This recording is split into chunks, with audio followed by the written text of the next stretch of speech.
Beauty comes from within.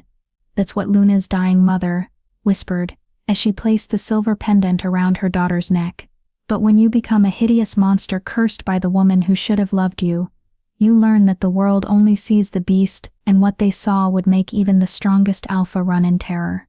Luna Silverwood had always lived in the shadow of perfection.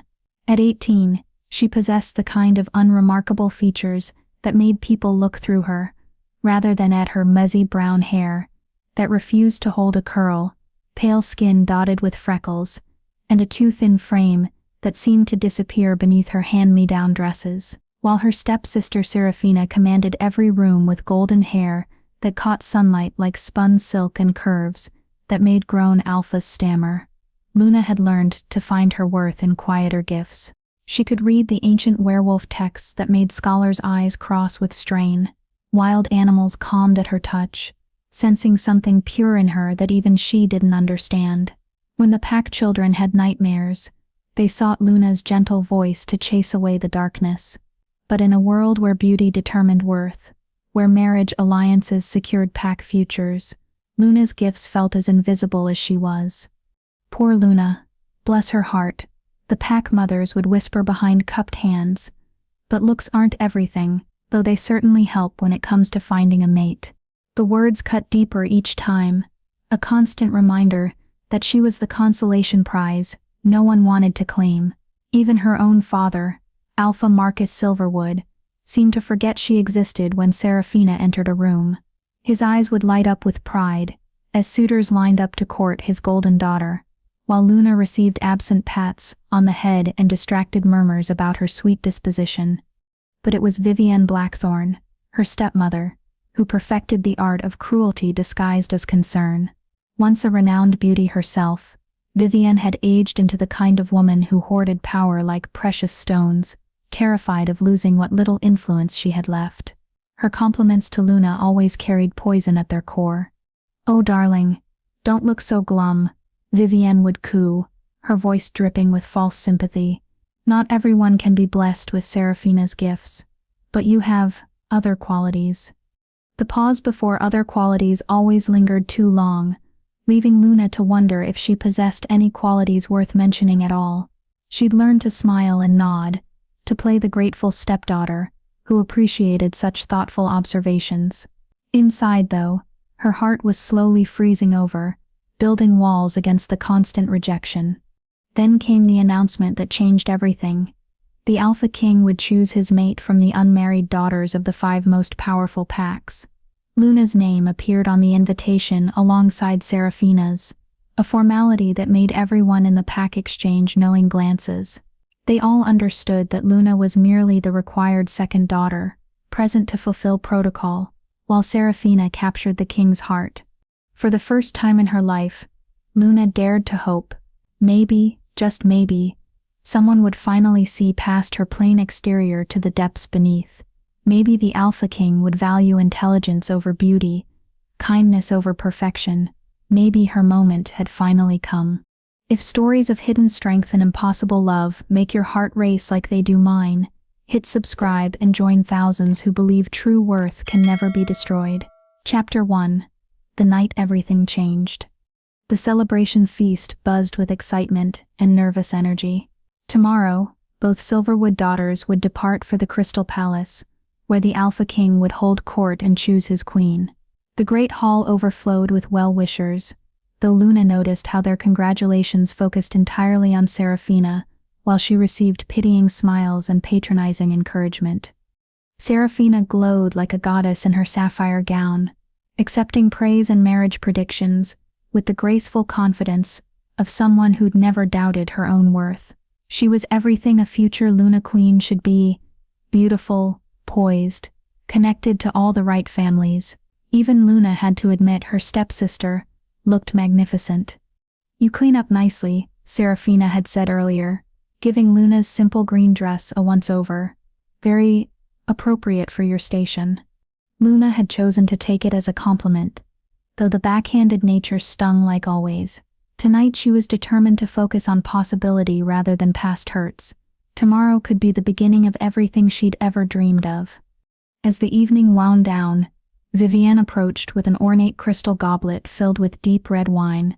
Her expression held an unusual warmth, almost maternal, which should have been Luna's first warning.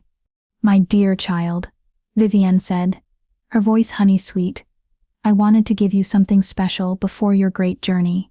This wine belonged to your dear mother. She saved it for your most important day. She made me promise to share it with you when you needed her blessing most." Luna's heart clenched at the mention of her mother, Elena Silverwood, who died when Luna was barely 5. Any connection to that gentle woman felt precious beyond measure. The goblet felt warm in her hands, almost pulsing with its own energy. "Your mother wanted you to have this," Vivienne continued, pressing the goblet closer to Luna's lips. "Drink deep, my child, and let her love flow through you. Let it give you the confidence you'll need at court." Luna raised the goblet with trembling hands, overwhelmed by the gesture. For once, Vivienne seemed genuinely caring, genuinely invested in Luna's success.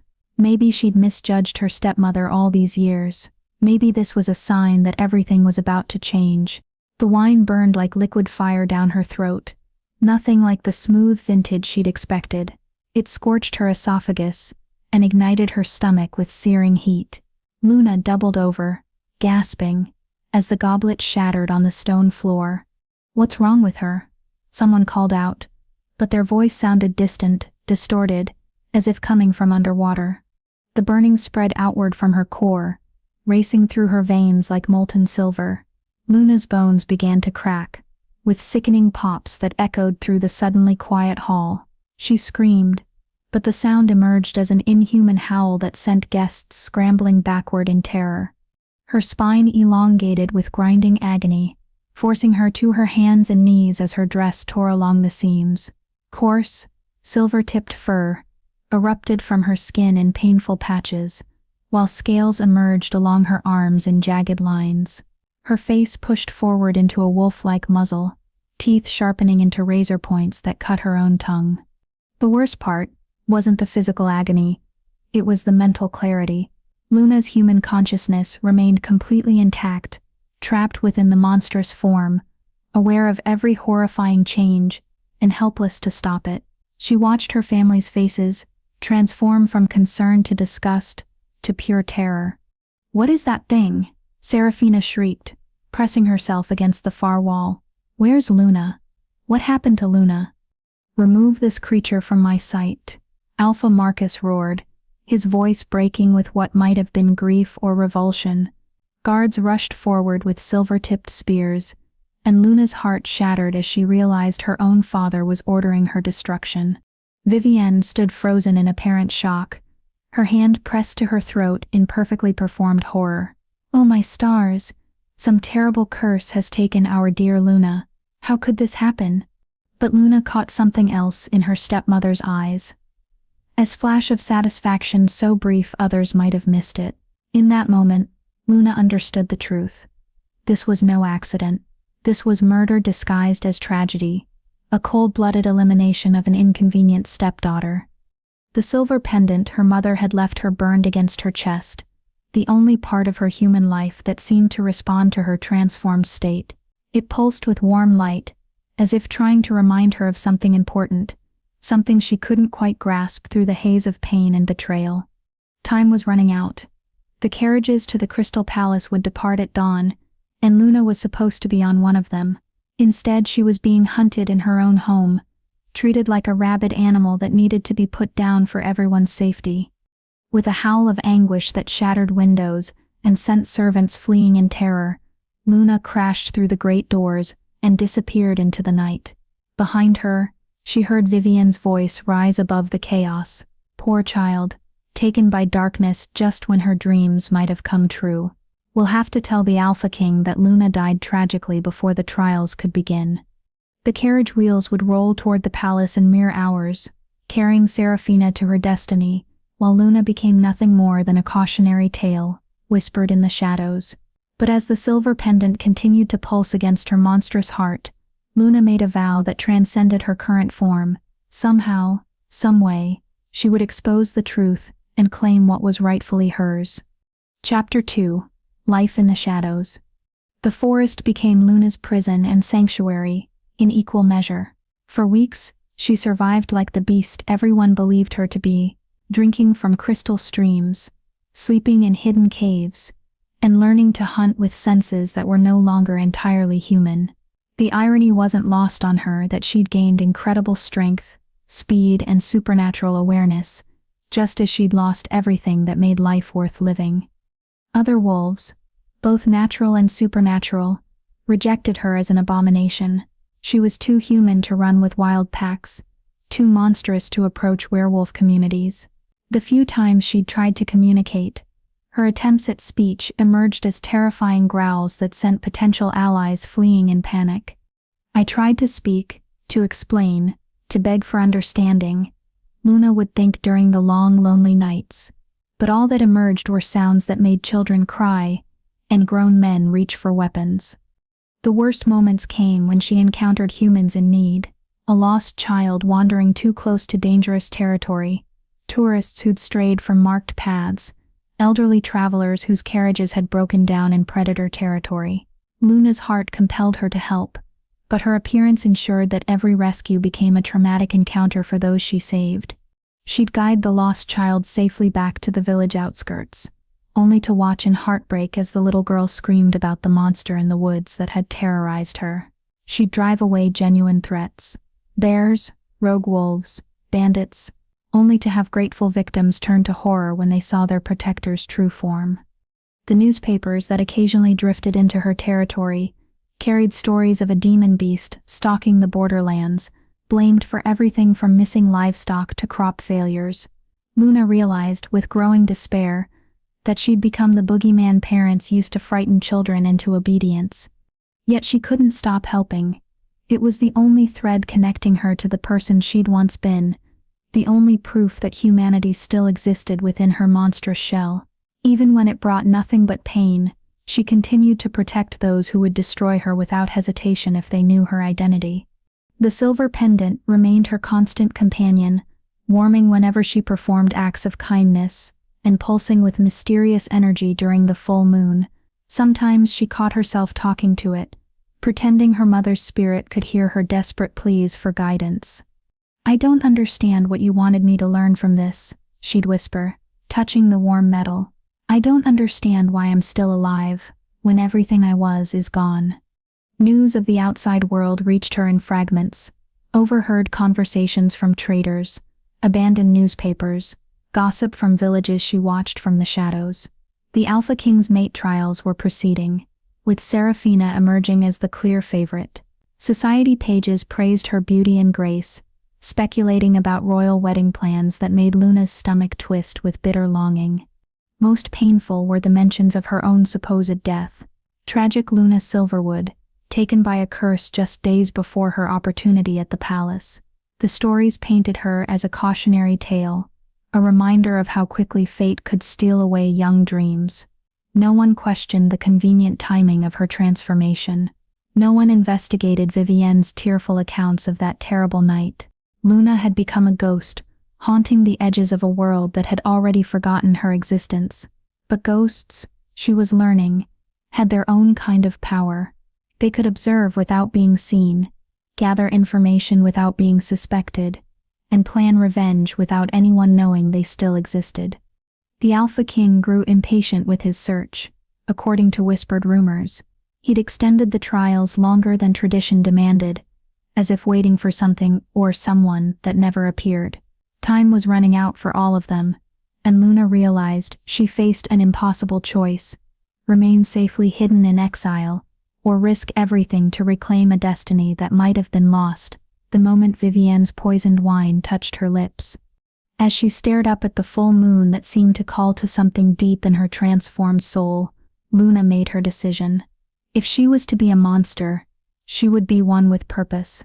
If the world had forgotten Luna Silverwood, then maybe it was time to remind them exactly what they had lost. The journey to the Crystal Palace would be dangerous, potentially fatal, and almost certainly futile, but living as a coward in the shadows was a fate worse than death. Tomorrow she would begin the most important hunt of her life, not for prey, but for justice, truth, and the chance to prove that worth couldn't be destroyed by curses or cruelty. Chapter 3. The Palace Infiltration. Luna reached the Crystal Palace under cover of a new moon, when shadows ran deepest, and her monstrous form could blend into the darkness. The massive structure rose like a jeweled mountain against the starlit sky, its towers gleaming with supernatural light that made her silver pendant pulse in response. Somewhere within those walls, the Alpha King was making his final choice, and Luna had perhaps days, maybe hours, before her last chance disappeared forever. Getting inside required every skill she'd developed during her weeks of exile. The servant quarters bustled with activity even at midnight, preparing for the grand announcement ceremony.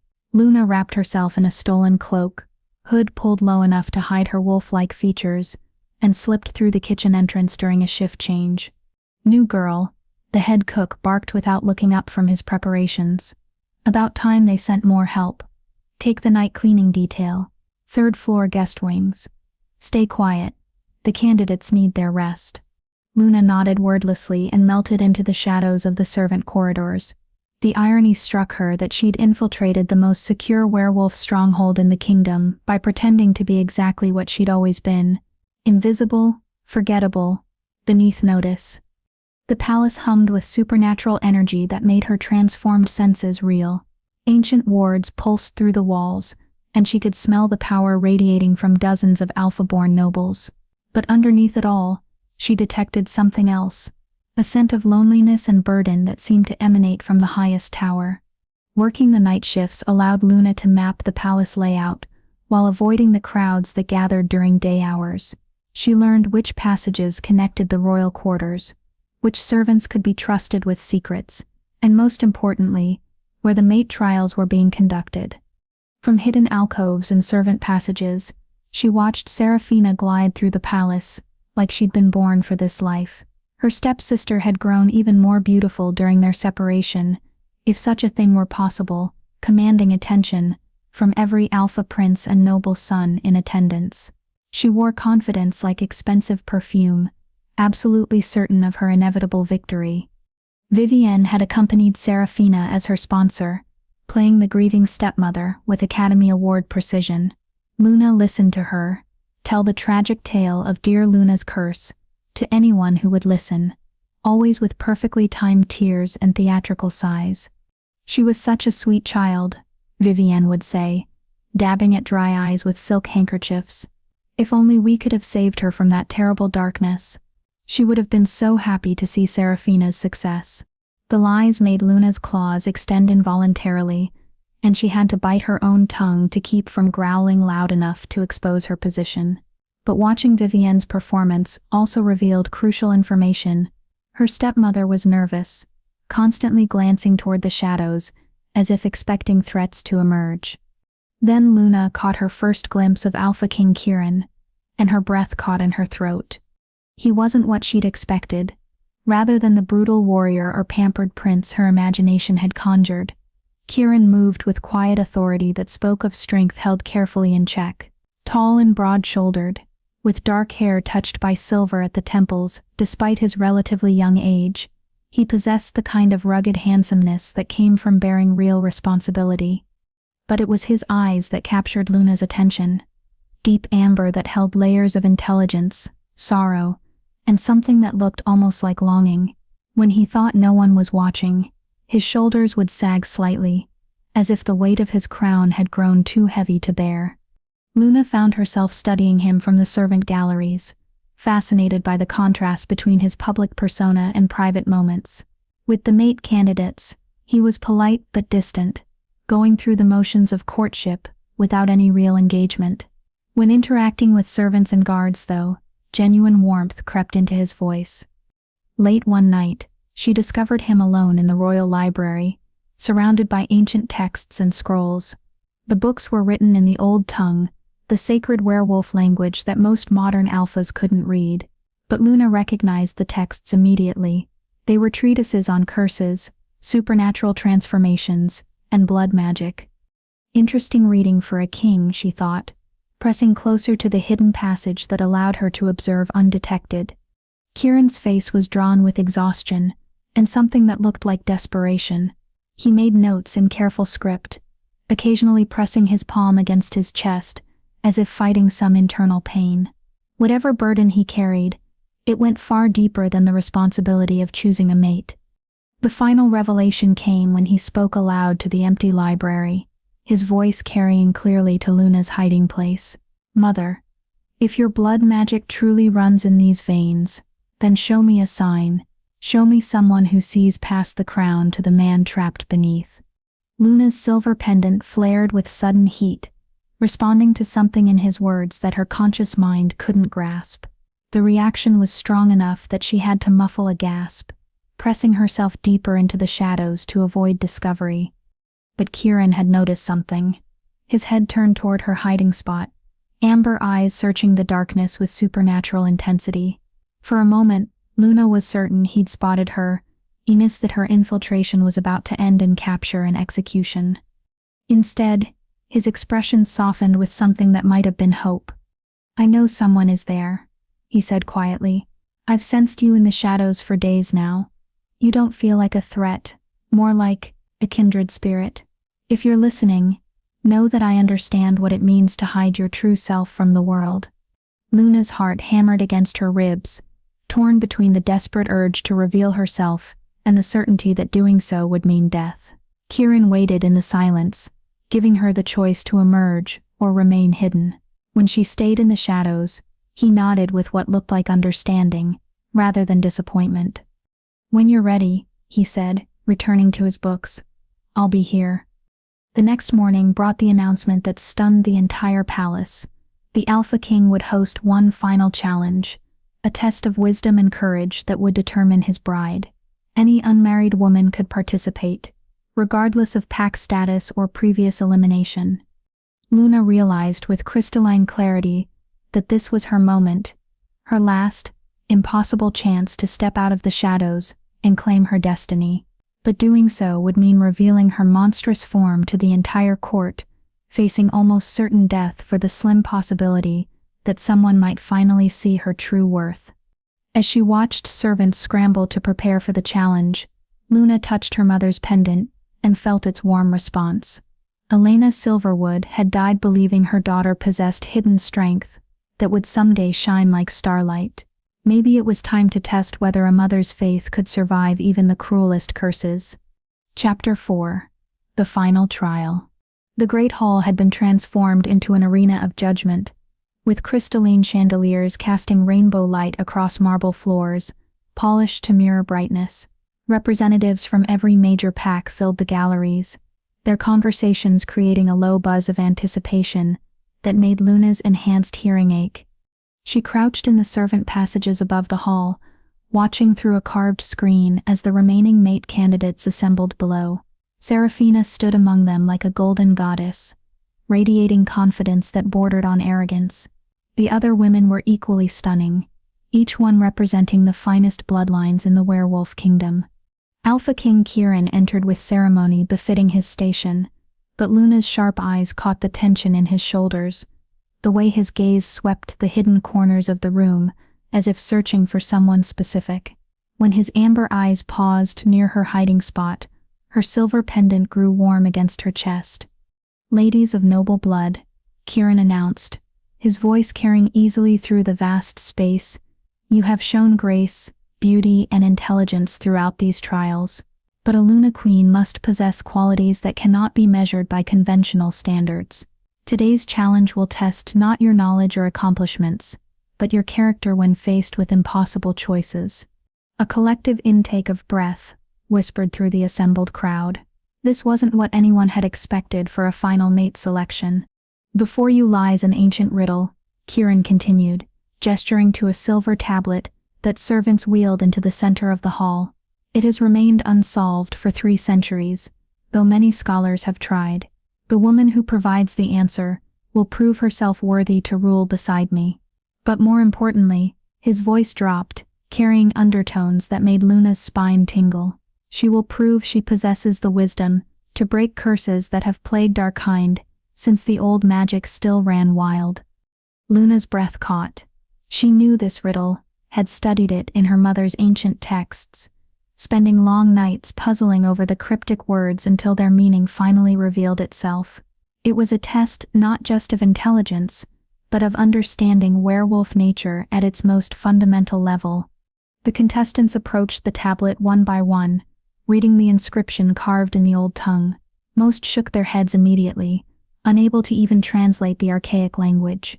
Those who could read it spent long minutes in obvious confusion, eventually offering guesses that made Kieran's expression grow progressively more disappointed.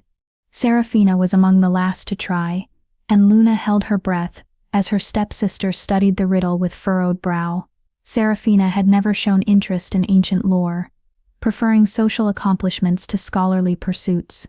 After several minutes, she offered an answer that was eloquent but completely wrong. "I'm afraid not," Kieran said gently, and Luna caught something that might have been relief in his voice. When the last contestant failed, murmurs of confusion rippled through the audience. Kieran raised his hand for silence, his gaze once again searching the shadows where Luna hid. "Perhaps," he said with careful emphasis, "the answer lies not among those who seek the crown, but among those who understand that true worth often hides in unexpected places." Luna's hands trembled as she realized what he was offering, an invitation to reveal herself, a chance to prove her value despite her monstrous form. But stepping into that hall meant exposing herself to hundreds of witnesses, facing almost certain death for the slim possibility of being understood. The riddle echoed in her mind. What calls to the moon but casts no shadow, bears royal blood but claims no throne, breaks every chain but remains bound, and finds its mate in the one who sees beyond the beast? The answer was as clear as starlight. A cursed soul whose true nobility transcends physical form, who sacrifices everything for love, and who can only be freed by someone who values character over appearance. It was describing Luna herself, as if her mother had somehow foreseen this moment decades ago. Before fear could change her mind, Luna pushed open the hidden panel and stepped into the light. The reaction was immediate and explosive. Screams echoed through the hall as nobles scrambled backward in terror. Guards rushed forward with weapons drawn, and Luna heard Serafina shriek, "Kill that abomination before it destroys us all." But Kieran raised his hand, halting the guard's advance. "Wait," he commanded, his voice cutting through the chaos with absolute authority. Luna stood frozen in the center of the hall, her monstrous form fully revealed under the blazing chandeliers. Coarse fur and silver scales caught the light in ways that emphasized rather than concealed her horrific transformation. Her wolf-like muzzle and razor teeth made speech nearly impossible, but her human eyes held all the intelligence and pain of the last terrible weeks. Luna's fully exposed, ready to die for what's right. And if you're feeling that same electric anticipation for what happens next, smash that subscribe button because the revelations coming will change everything.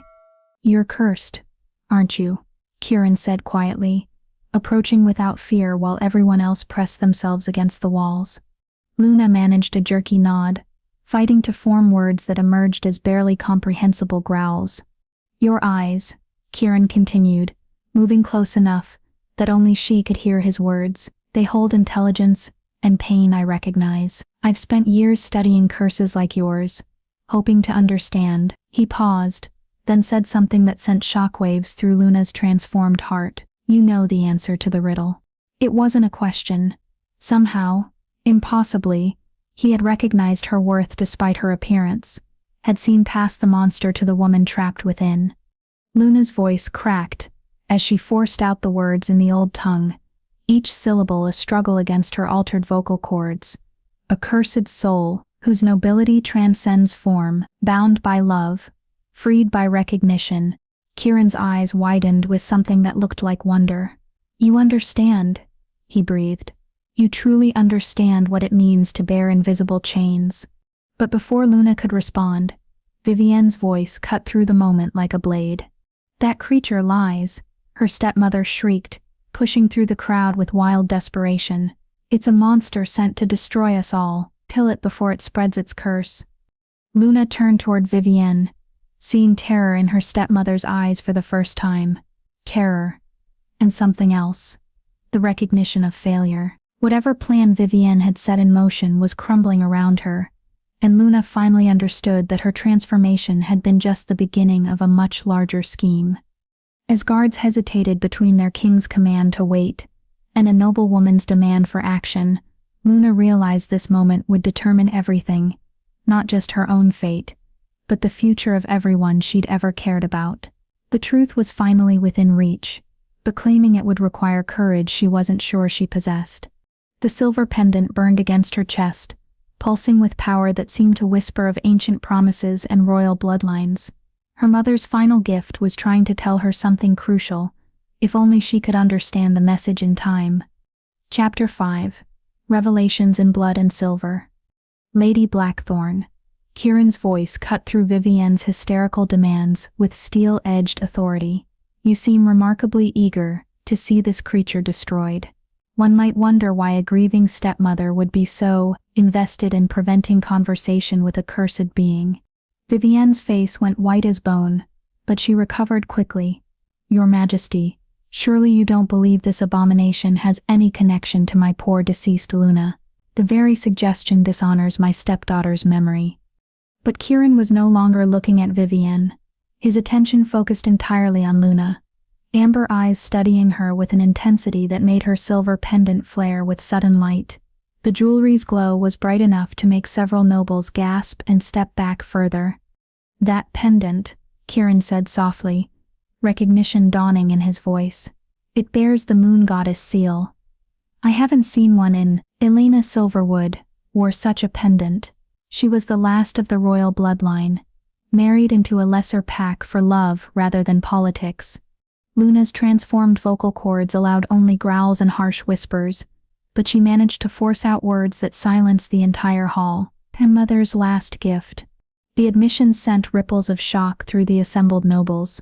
Vivienne's mask of grief finally cracked, revealing the calculating desperation beneath. Impossible, she hissed. Luna Silverwood is dead. I watched the curse consume her with my own eyes. This monster is an imposter, using tragedy to deceive our king. But Kieran had moved closer to Luna, studying her monstrous features with growing certainty rather than revulsion. The bone structure is still there, he murmured, tracing the air near her wolf-like face without touching. And the eyes, Luna Silverwood had distinctive green eyes, flecked with gold, just like these. Luna's heart hammered as she realized Kieran had not only recognized her worth, he was recognizing her identity. Somehow, impossible as it seemed, he was seeing through her curse to the woman trapped beneath. You're Luna, he said with quiet conviction. The question is, what really happened that night? Before Luna could attempt an answer, Seraphina's voice broke through the tense silence. That's impossible. Luna was my sister. I would know her anywhere. This thing is nothing like her. Your stepsister, Kieran corrected with pointed emphasis. And you're right. She's nothing like the meek girl described in your family's reports. She's far stronger. The admission hung in the air like a challenge, and Luna felt something shift in the crowd's attention. Instead of seeing only a monster, some of the assembled nobles were beginning to look curious, even sympathetic. Vivienne must have sensed the changing mood because her desperation escalated to panic. Even if this creature was once Luna, which I don't believe for an instant, she's clearly been corrupted by dark magic. She's dangerous to everyone here. The only danger, came a new voice from the gallery, is to those who traffic in blood curses and false grief. All eyes turned toward the speaker, an elderly woman in scholar's robes, who descended to the main floor with stately grace. Luna didn't recognize her, but Kieran's face brightened with relief. Master Thorn, he said, your timing is impeccable. Have you completed your research? Indeed, your Majesty. The woman's steely gaze fixed on Vivienne, with unmistakable accusation. Lady Vivienne Blackthorn, also known as Vivienne Darkwood, also known as Vera Nightshade, wanted by 3 kingdoms for curse weaving, blood theft, and the systematic elimination of royal bloodlines. Vivienne took a step backward, but found her path blocked by palace guards who had quietly surrounded her position. That's ridiculous. I'm a grieving mother. You're a centuries-old witch, Master Thorn replied calmly. who specializes in stealing the life force of young women to maintain your own artificial youth. Your pattern is consistent. Marry into noble families, corrupt or eliminate the daughters, and drain their supernatural essence for your own use. Luna felt pieces clicking into place with horrifying clarity. Vivienne's preserved beauty despite her supposed age, her stepmother's constant subtle cruelties, designed to wear down Luna's confidence, and most damning of all, the blessing wine that had triggered her transformation. The curse wasn't meant to transform you, Kieran said, understanding dawning in his voice as he looked at Luna. It was meant to kill you slowly, while she siphoned your royal blood's power. But something went wrong. Luna's hand moved instinctively to her mother's pendant, which pulsed with warm light at Kieran's words. Through tremendous effort, she managed to whisper, "Mother's protection, still strong." Alina Silverwood was the last pure moon goddess descendant, Master Thorn confirmed. Her blood carried protections that couldn't be easily overcome. The killing curse backfired, creating transformation instead of death. Vivienne's composure finally shattered completely. "You know nothing," she snarled, her voice dropping to inhuman registers. That little mouse was supposed to die quietly, leaving her power to flow where it belonged. Instead, she became this abomination that threatens everything I've worked for. The confession echoed through the silent hall, damning and undeniable. Even Serafina looked stunned, staring at the woman who had raised her with dawning horror. "Stepmother," Serafina whispered. "You killed Luna?" "I tried to," Vivienne shrieked, abandoning all pretense. "Just like I killed her simpering mother before her. The Silverwood line should have ended decades ago, but Elena's brat refused to die properly." Luna felt something break and reshape within her chest. Not her ribs this time, but the cage around her heart that had held back fury for so long. Her voice, when it came, was clearer than it had been since the curse took hold. "You murdered my mother for her bloodline. You tried to murder me for the same reason, and you would have let Serafina become queen, while draining her life force in secret." Serafina's gasp of horror was audible throughout the hall. "What does she mean, drain my life force?" Master Thorn's expression was grim. "Vivienne needed you to gain access to the royal line, but once established as Queen Mother, she would have slowly killed you too. Your beauty, your vitality, your supernatural gifts, all would have been transferred to her through blood magic."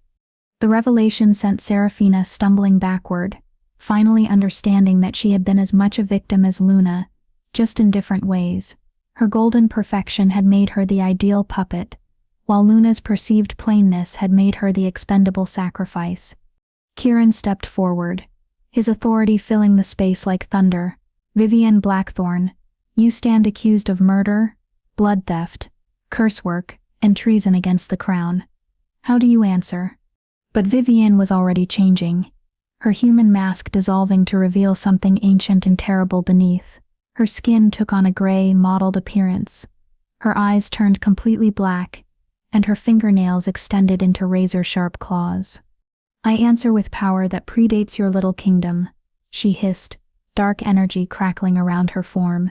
"If I cannot have the Silverwood bloodline, then I'll destroy it entirely." She lunged toward Luna with inhuman speed, claws aimed at her heart. But Luna was no longer the helpless girl who had been poisoned weeks ago.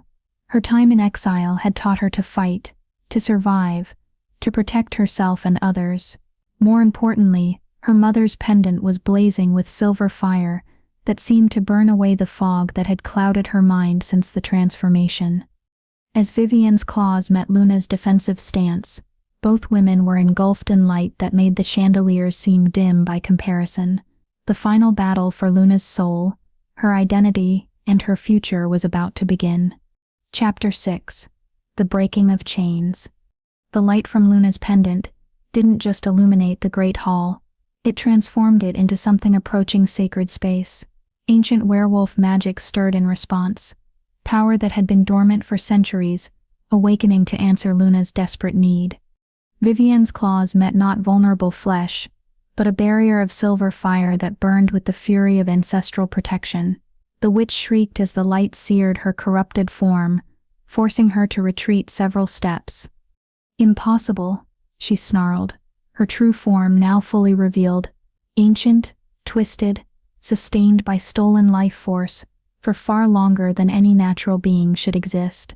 That bloodline power should have been mine. But Luna was changing too, the pendant's energy flowing through her cursed form like molten starlight. For the first time since her transformation, she felt her voice return with crystal clarity. "It was never yours to take," Luna said, rising to her full height as power coursed through her monstrous frame, "and it never will be." The assembled nobles watched in stunned silence as the two women circled each other, one representing corruption and theft, the other embodying protection and righteous fury. But this wasn't just a battle between Luna and Vivienne. It was a confrontation between the old magic's intended purpose and its perversion. Kieran moved to join the fight, but Luna's voice stopped him.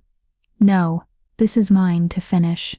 She understood now what her mother's pendant had been trying to tell her all these weeks. The curse hadn't been a punishment or a random cruelty. It had been a test, a trial by fire that would either destroy her completely or forge her into something powerful enough to stand against ancient evil. Vivienne launched herself forward again, dark magic swirling around her like poisonous smoke. But Luna met her charge with newfound strength, silver light blazing from every scale and patch of fur. Where their powers collided, reality itself seemed to crack and reshape. "You think you can defeat me, little mouse?" Vivienne hissed as they grappled, her claws leaving bloody furrows on Luna's arms. "I've consumed dozens of your kind. Their power flows in my veins."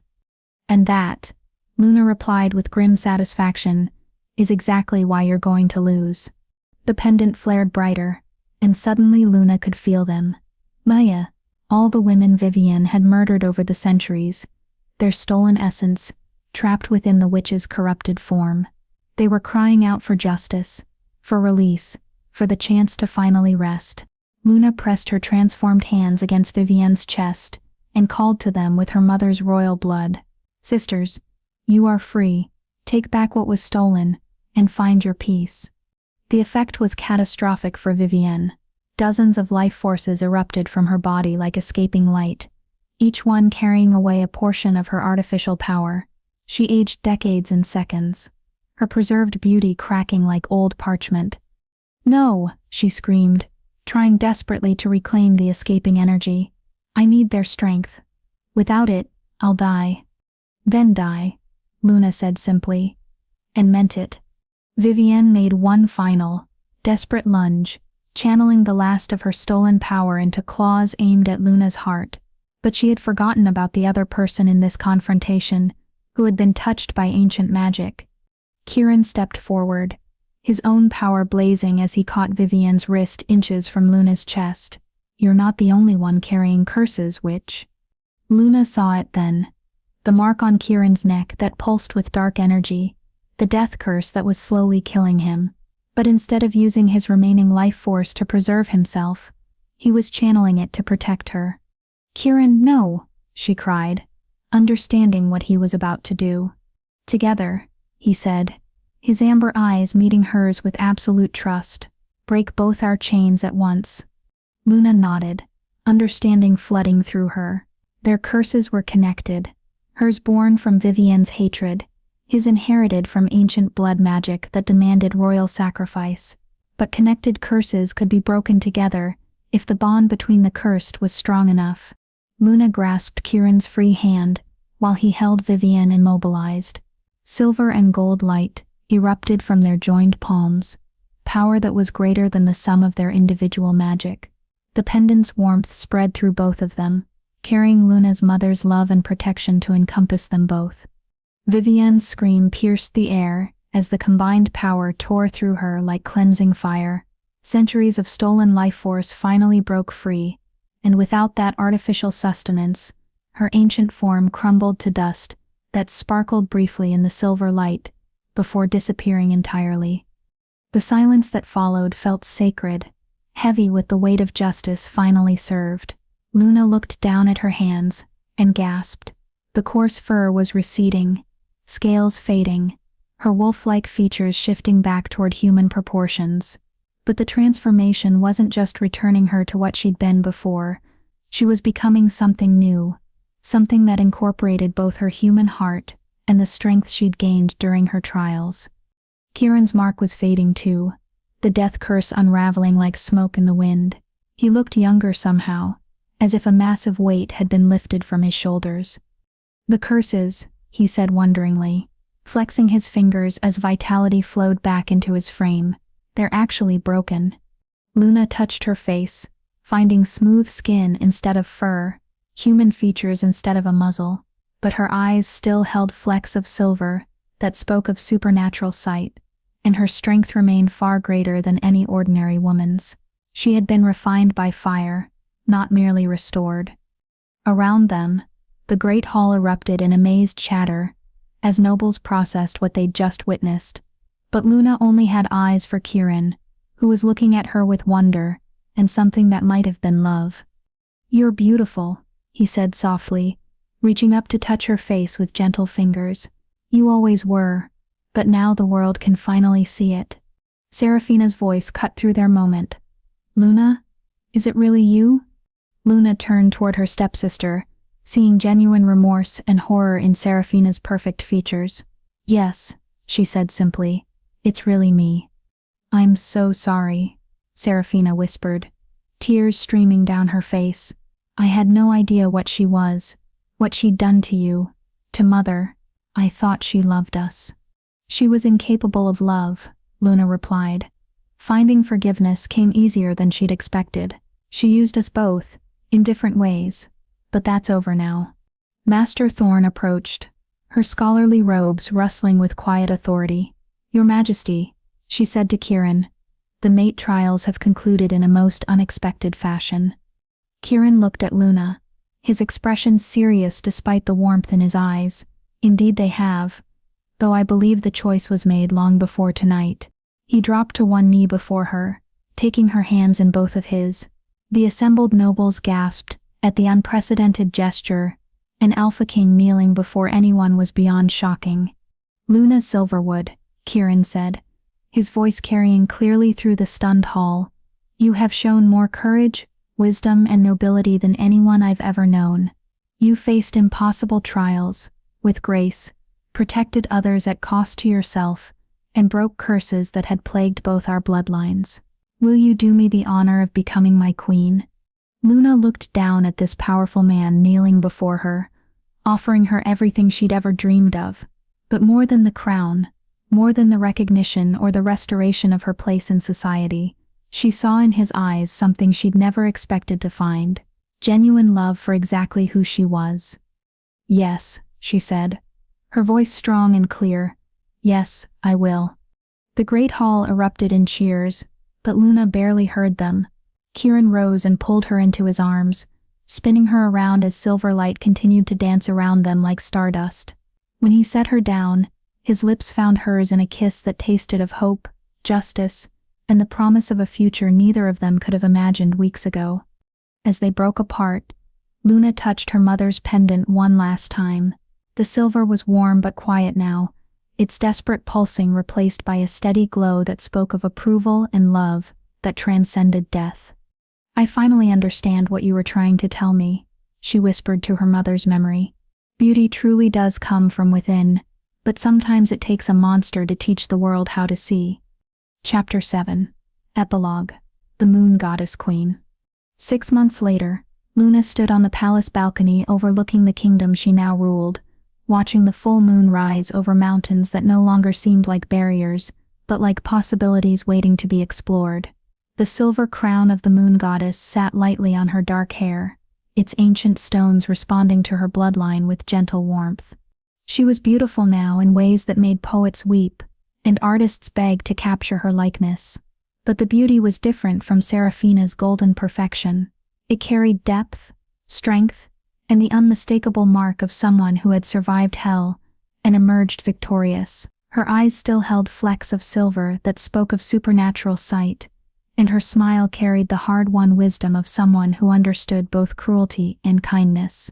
"Admiring your domain?"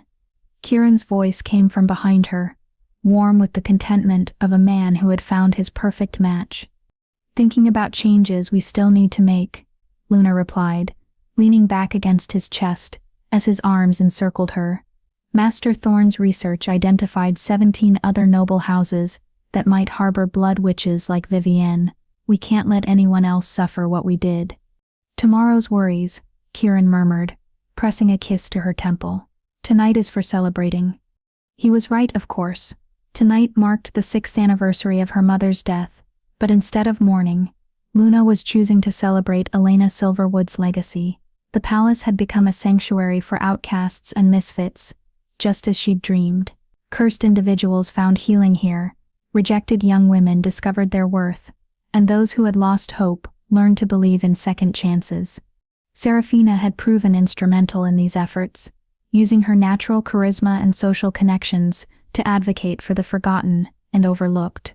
Her stepsister had never become the queen she'd expected to be, but she'd found something more valuable: the chance to make amends and discover her own purpose beyond external beauty.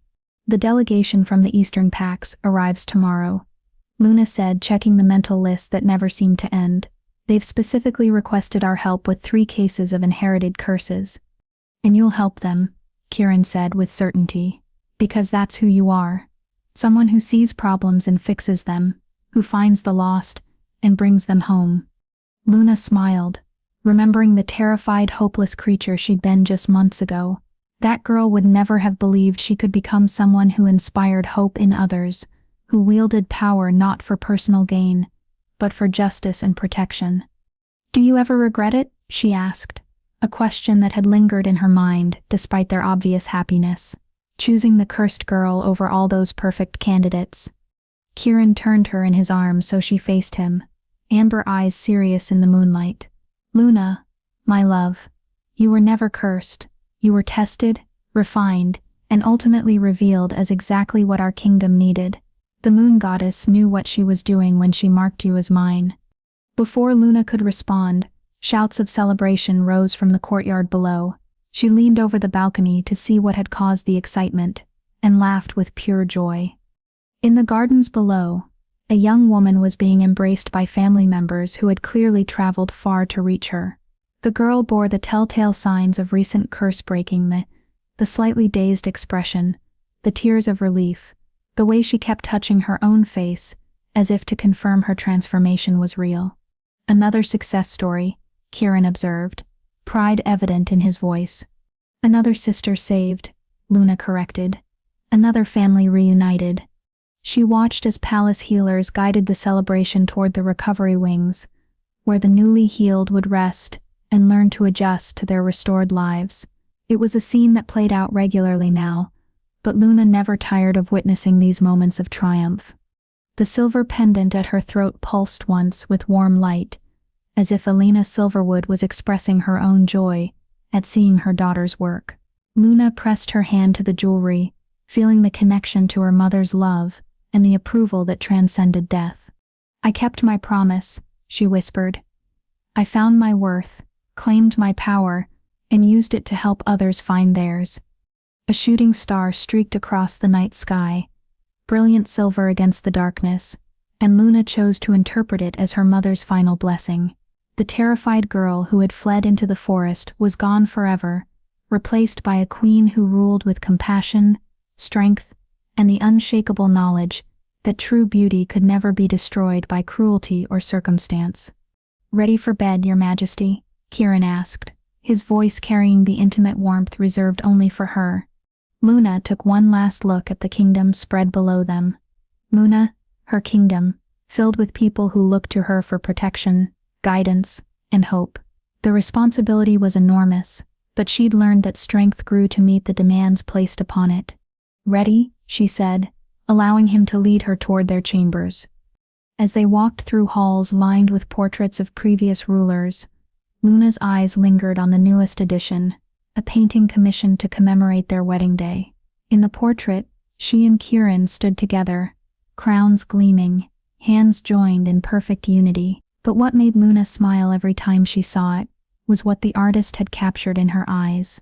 Not the perfect emptiness of conventional beauty, but the deep, unshakable knowledge of someone who had earned every blessing life had given her. If Luna's transformation from monster to queen touched your soul, subscribe now, because I've got dozens more stories of cursed souls finding impossible love and magic that changes everything. Beauty truly did come from within. And sometimes, as Luna had learned, it took a monster to teach the world how to recognize a queen.